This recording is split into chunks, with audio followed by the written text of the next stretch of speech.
Halo, selamat malam. Kiranya salam damai sejahtera Allah menyertai kita semuanya dimanapun kita berada. Berjumpa lagi dengan kita di ibadah Youth Service. Pada malam hari ini kita akan membahas tentang kenaikan Tuhan Yesus Kristus ke surga. Beberapa hari yang lalu kita sudah membahas, begitu pula kita sudah merayakan ibadah kenaikan Tuhan Yesus Kristus ke surga. Kali ini kita akan lebih memperdalam sesuai dengan firman Tuhan, apa itu kenaikan Tuhan Yesus ke surga dan apa pesan di balik itu semuanya. Mari sama-sama kita dalami firman Tuhan.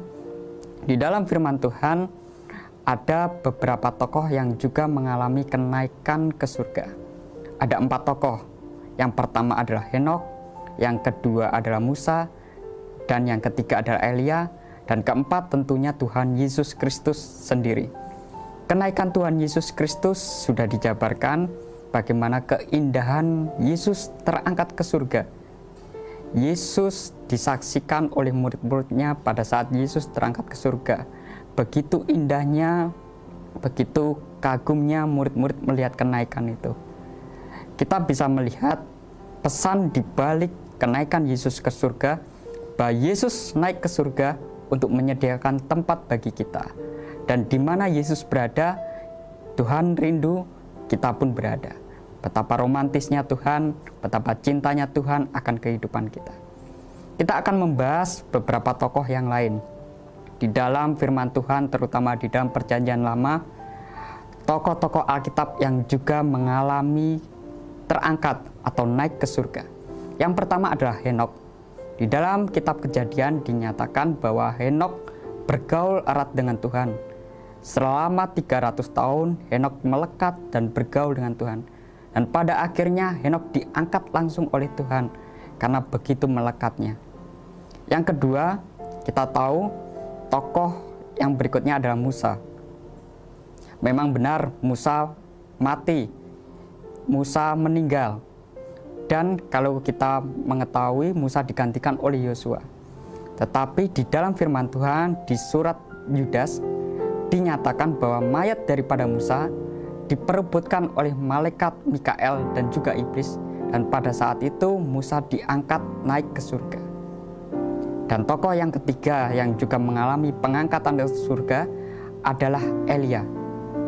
Elia banyak sekali melakukan tanda mujizat. Melawan nabi-nabi palsu. Elia juga berdoa kepada Tuhan agar tidak turun hujan, maka hujan tidak turun. Elia berdoa kepada Tuhan, hujan turun, maka hujan turun. Elia mengalami pengangkatan ke surga. Pada saat itu Elia dijemput oleh kereta berkuda yang berapi. Kenaikan dari Elia disaksikan oleh abdinya yang bernama Elisa. Betapa indahnya kenaikan-kenaikan yang ada di dalam Perjanjian Lama. Henokh mengalami kenaikan ke surga. Lalu Musa mengalami kenaikan ke surga. Dan Elia mengalami kenaikan ke surga. Tetapi ketiga tokoh ini semuanya tidak naik sendiri. Terangkatnya mereka ke surga karena Allah yang mengangkat. Tetapi berbeda dengan Tuhan Yesus Kristus, Tuhan sendiri yang naik ke surga, duduk di sebelah kanan Allah Bapa, menyediakan rumah bagi kita, karena di mana tempat Yesus berada, Yesus rindu kita pun berada. Puji Tuhan. Di dalam kenaikan Tuhan Yesus Kristus ke surga, tidak bisa terlepas dari amanat agung. Bagaimana Yesus berpesan kepada murid-muridnya, jadikan semua bangsa muridku, mulai dari Yerusalem, Yudea, Samaria, sampai ke ujung-ujung bumi. Kenaikan Tuhan Yesus Kristus ke surga tidak terlepas dari amanat agung ini. Tuhan rindu kita menjadi saksi-saksinya. Karena saksi-saksi di akhir zaman ini, Tuhan rindu kita sebagai gereja-gerejanya menjadi saksi bagi dunia ini. Kita akan melihat bahwa kenaikan ke surga tidak terlepas dari menjadi saksi. 2 tokoh di dalam Perjanjian Lama yang mengalami kenaikan ke surga, yang pertama adalah Musa, yang kedua adalah Elia. Digambarkan di dalam Wahyu 11. Kedua tokoh ini turun ke dalam dunia sebagai saksi Allah. Perikop daripada Wahyu 11 ini berbicara tentang saksi Allah. Kedua tokoh inilah yang datang ke dalam dunia menjadi saksi Allah. Bagaimana disertai dengan tanda-tanda mujizat. Mujizat untuk tidak menurunkan hujan, lalu mujizat untuk mengubah air menjadi darah. Bukankah itu berbicara tentang Musa dan Elia? Jadi kenaikan ke surga tidak terlepas dari menjadi saksi. Yesus memberikan gambaran bagaimana kita menjadi saksi. Di dalam Matius 17 ditunjukkan bahwa menjadi saksi itu digambarkan dengan menjadi terang. Pada saat itu Yesus berada di atas gunung bersama murid-muridnya. Tepatnya 3 murid yang paling dekat, yaitu Yohanes, Petrus, dan Yakobus. Di atas gunung Yesus berubah, menunjukkan kemuliaannya. Ada cahaya, ada terang Kristus, ada Shekinah glory. Dan pada saat itu murid-murid juga melihat ada 2 tokoh yang mengalami kenaikan ke surga, turun, berjumpa dengan Yesus di atas gunung, yaitu Musa dan Elia. Dan pada saat itu begitu terangnya, begitu kemuliaan Tuhan terpancar melalui Yesus, melalui Elia, juga melalui Musa.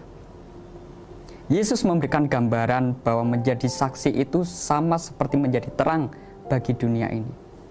Di dalam Matius 5 ditunjukkan bahwa menjadi terang itu adalah tugas kita sebagai anak-anak Tuhan. Dikatakan di dalam firman Tuhan, kamulah terang dunia. Kota yang terletak di atas gunung tidak mungkin tersembunyi. Itulah tujuan kehidupan kita. Tujuan kehidupan kita sebagai anak Tuhan adalah menjadi terang.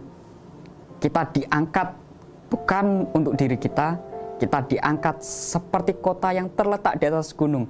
Kota yang begitu indah, kota yang begitu mulia, menunjukkan terang bagi dunia ini.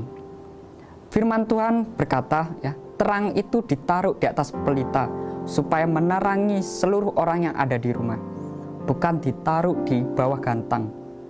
Artinya tujuan kehidupan kita sebagai anak-anak Tuhan adalah berdampak bagi dunia, berdampak bagi keluarga kita, berdampak bagi sekitar kita. Bukan untuk kalangan tertentu, bukan untuk diri kita sendiri. Karena pelita kalau ditaruh di bawah gantang, apa gunanya? Kalau terang itu hanya untuk diri kita sendiri, kalau terang itu hanya dikonsumsi atau dinikmati oleh diri kita sendiri, apa gunanya? Itulah tujuan kehidupan kita. Bahwa Tuhan rindu kita menjadi terang. Kita diangkat oleh Tuhan menjadi kemuliaan. Di mana dunia yang gelap ini membutuhkan terang Kristus. Tidak peduli seberapa besar terang itu. Walaupun mungkin terang itu hanya kecil. Tetapi apabila ditaruh di tempat yang gelap, maka terang itu berguna, bermanfaat. Seperti lilin yang kecil, apabila kita taruh di dalam kegelapan, ya mati lampu, ada lilin yang kecil, sangat bermanfaat. Jadi tidak peduli seberapa besar terang itu. Tetapi kalau terang itu ditaruh di tempat yang tepat, maka terang itu berguna, bermanfaat. Begitu pula kalau terang itu memiliki terang yang besar, tetapi ditempatkan di tempat yang sudah terang, maka apa gunanya? Begitu pula kehidupan kita. Menjadi saksi Tuhan bukan hanya kita bersaksi di rumah Tuhan, bukan hanya kita bersaksi untuk diri kita sendiri, tetapi kesaksian kehidupan kita. Terang itu biarlah dilihat oleh orang. Kita tunjukkan kepada orang-orang yang belum mengenal Tuhan. Maka sesuai dengan amanat agung, Yesus berkata, menjadi saksi mulai dari Yerusalem, Yudea, Samaria, sampai ke ujung-ujung bumi. Berbicara ke tempat-tempat yang mungkin belum mengenal Tuhan. Dan di situ kita tunjukkan terang Kristus melalui kehidupan kita. Biarlah terang Kristus bercahaya melalui kehidupan kita. Apapun yang kita lakukan, kita tahu bahwa hidup ini untuk memuliakan nama Tuhan. Karena itu, teman-teman semuanya, dimanapun kita berada, jangan pernah minder. Jangan pernah berpikir, saya ini cuma memiliki potensi yang kecil. Saya ini tidak memiliki kemampuan. Saya ini memiliki banyak kekurangan. Di dalam firman Tuhan terlalu banyak tokoh-tokoh di dalam Alkitab yang memang memiliki kekurangan, memiliki latar belakang, bahkan memiliki banyak kelemahan, tetapi tetap dipakai Tuhan sebagai alat untuk kemuliaan nama Tuhan. Inilah yang mau saya bagikan pada malam hari ini. Kiranya firman Tuhan bisa menjadi berkat bagi kita semuanya. Sama seperti Musa, sama seperti Elia yang datang ke dalam dunia sebagai saksi, di mana menunjukkan kekuatan Tuhan, menunjukkan cinta kasih Tuhan. Begitu pula kita, gereja-gereja Tuhan dipakai sebagai terang dimanapun kita berada. Dan kiranya apapun yang kita lakukan boleh memuliakan nama Tuhan dan hanya nama Tuhan yang ditinggikan. Firman Tuhan cukup sampai saat ini.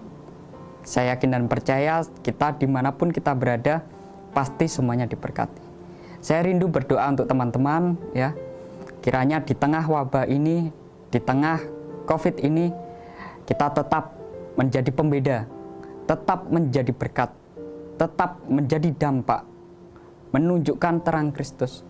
Karena dunia tidak bisa mengenal terang, tetapi dunia mengenal kita.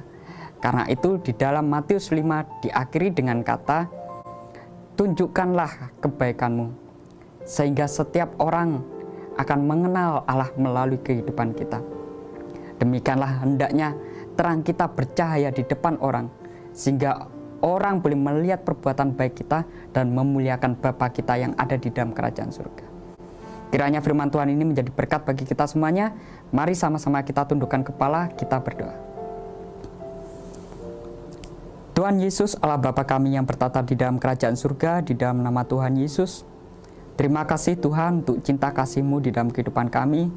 Kami sungguh bersyukur Tuhan untuk firman-Mu yang menjadikan kekuatan di dalam kehidupan kami.